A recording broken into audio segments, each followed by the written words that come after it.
Direction అంటే అతను బాగానే తీసుకున్నాడు. ఈయన ప్రదీప్ రంగనాథన్ సినిమాలు అన్ని డైరెక్టర్లు మారినప్పటికీ ఒకేలాగా అనిపిస్తాను. ఒకే రకమైన టెంపో, ఒకే రకమైన స్టైల్ ఆఫ్ మేకింగ్ కనిపిస్తుంది. ఒకవేళ ప్రదీప్ రంగనాథన్ ఏమన్నా ఇన్వాల్వ్ అవుతాడా మరి ఆ స్క్రిప్ట్ రైటింగ్ లో కానీ ఆ డైరెక్షన్ లో కానీ ఏమన్నా ఇన్వాల్వ్ అవుతాడా అని నాకు డౌట్. ఎందుకంటే లవ్ స్టోరీలో కొన్ని సీన్లు, డ్రాగన్ లో కొన్ని సీన్లు సిమిలార్ ఉంటాయి. ఇప్పుడు ఇందులో కూడా కొన్ని సీన్లు సిమిలార్ ఉంటాయి. అంటే కొద్దిసేపు కొన్ని సీన్లు ఫాస్ట్ గా చూపించడం, అంటే కామికల్ గా చూపించడం, ఒక ఫాస్ట్ పేజ్ లో కొన్ని సీన్లు తీసుకెళ్లడం, కొంచెం స్టైలిష్ గా చూపించడం లాగా.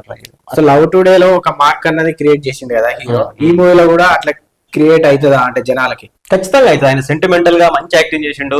ఈ సినిమాలో అసలు పర్ఫార్మెన్స్ లు ఎట్లున్నాయి, హీరో ఎట్లున్నాయి, హీరోయిన్ ఎట్లున్నాయి, మిగతా ఆర్టిస్టులు, కామెడీ ఎలా ఉంది? ఈ సినిమాలో హీరో హీరోయిన్ల పర్ఫార్మెన్స్ ఎట్లున్నదంటే, ముఖ్యంగా ప్రదీప్ రంగనాథన్ గురించి మాట్లాడుకున్నట్లయితే ఆయన కూడా సెంటిమెంట్ సీన్లలో మంచి యాక్టింగ్ చేసిండు. మనకు అక్కడక్కడ చెప్పినా కదా ఏడు వస్తుంది, కానీ పక్కపడి తెలిసిన వాళ్ళు ఉన్నారు బాగుండదు అని చెప్పేసి ఏడవలేదు. దాని తర్వాత హీరోయిన్ మమితా బైజు, ఆమె కూడా సెంటిమెంట్ సీన్లలో మంచి యాక్టింగ్ చేసింది. సేమ్ ఆమె కూడా ఇద్దరు పోటాపోటీ యాక్టింగ్ చేసారు. ఎందుకంటే ఇద్దరికి స్కోప్ ఉన్నది మూవీలో. హీరో కోసం హీరోయిన్ కేర్ తీసుకుంటుంది, హీరోయిన్ కోసం హీరో కేర్ తీసుకుంటాడు. ఒకరి లైఫ్ ఒకరు సెట్ చేసుకుందాం అనుకుంటారు. మొత్తానికి ఇద్దరు పర్ఫార్మెన్స్ చాలా బాగుండదు.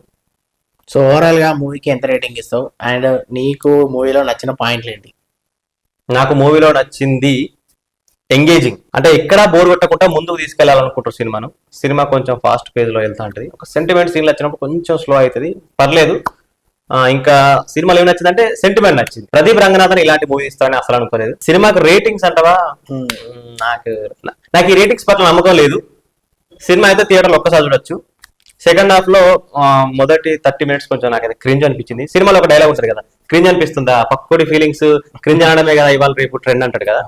సెకండ్ హాఫ్ లో కొద్దిగా నాకు క్రింజ్ అనిపించింది. హీరోయిన్ కి ఇంకొకటికి లవ్ స్టోరీ ఉంటుంది, అందులో చిన్న ట్విస్ట్ ఉంటుంది, అది నాకు కొంచెం క్రింజ్ అనిపించింది. సో ప్రతి మూవీకి అయితే పార్ట్ 2 వస్తుంది కదా, ఈ మూవీకి కూడా వచ్చే ఛాన్స్ ఏమన్నా చెప్పిండా? ఈ మూవీకి పార్ట్ 2 వద్దు, తీసినా మనం చూడలేము.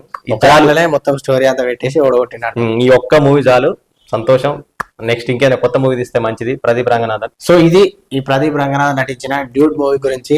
అలాగే మీరు కూడా ఈ మూవీ చూడకపోతే తప్పకుండా థియేటర్లో చూడండి. ఒకవేళ చూసినట్లయితే మీకు ఎలా అనిపించిందో కింద కామెంట్ చేయండి.